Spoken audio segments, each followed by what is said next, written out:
so that it isn't.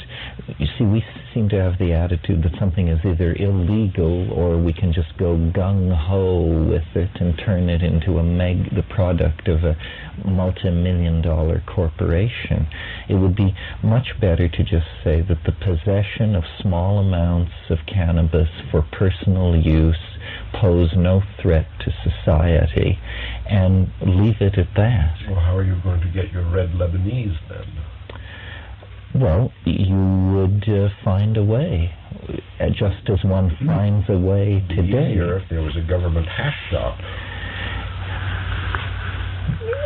Yes, although I don't find it difficult to get red Lebanese. The only thing I would hope is that we might get a price break if it were decriminalized. It's currently being sold because it's an illegal commodity. It's being sold at enormous markup for what it costs to produce it, and this might be something. It's a very expensive business. Well, but why?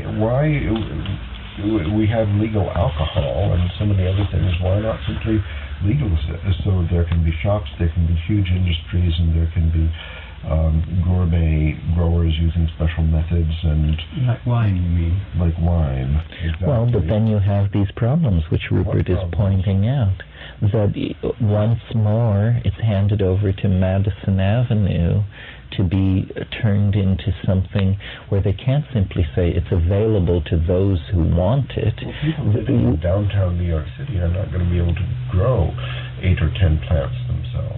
I was recently in downtown New York City, and I examined a pot garden that would have been the envy of any resident of Humboldt County. Well, real estate is expensive. Spare bedroom with grow light bulbs is expensive, and that's all right. But I think, why not legalization? What are the problems? Well, probably this would come. And then it would be, as far as the question of children, it would be available, it would be restricted to people below age 18 or something. Right.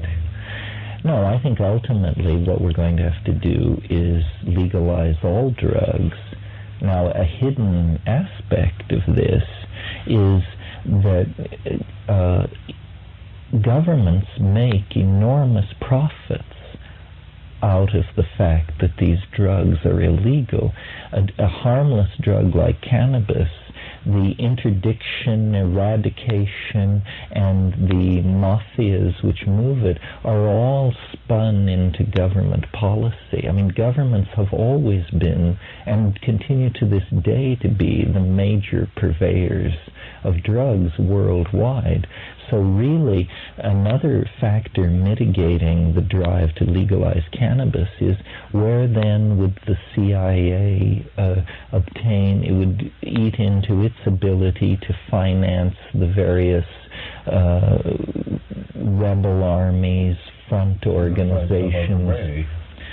Yes, but what other way? I mean, for instance, when the mullahs took over in Iran and gained control of the Iranian opium trade, the CIA turned to cocaine and brought on the crack epidemic of the 1980s. So governments will turn to, would the government then create new synthetic drugs like ice and then peddle them to the public? Without doubt.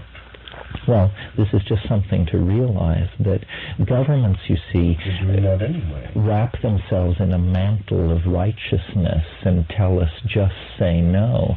But in fact, governments are making millions off the illicit, billions off the illicit drug trade. The entire Mujahideen resistance to the Soviet occupation of Afghanistan was financed with the connivance of the CIA. Hashish was being unloaded on the docks of San Francisco in broad daylight by the metric ton at the height of the Afghan war. We've never been able to get Afghani hash of such quality as we were able to get during the period when the CIA was keen that we buy it so that they could finance the armed resistance to the Soviet occupation. And the day the Russians left, The hashish market in Northern California collapsed catastrophically and has never been able to build itself back to previous levels. Well, Jones has said, the more it's organized, the easier it is to steal. See, the more substances are controlled, the more shadow space there is for shadow governments, CIAs, mafias, and so on, to operate in the dark. So it's better to let go on all these fronts.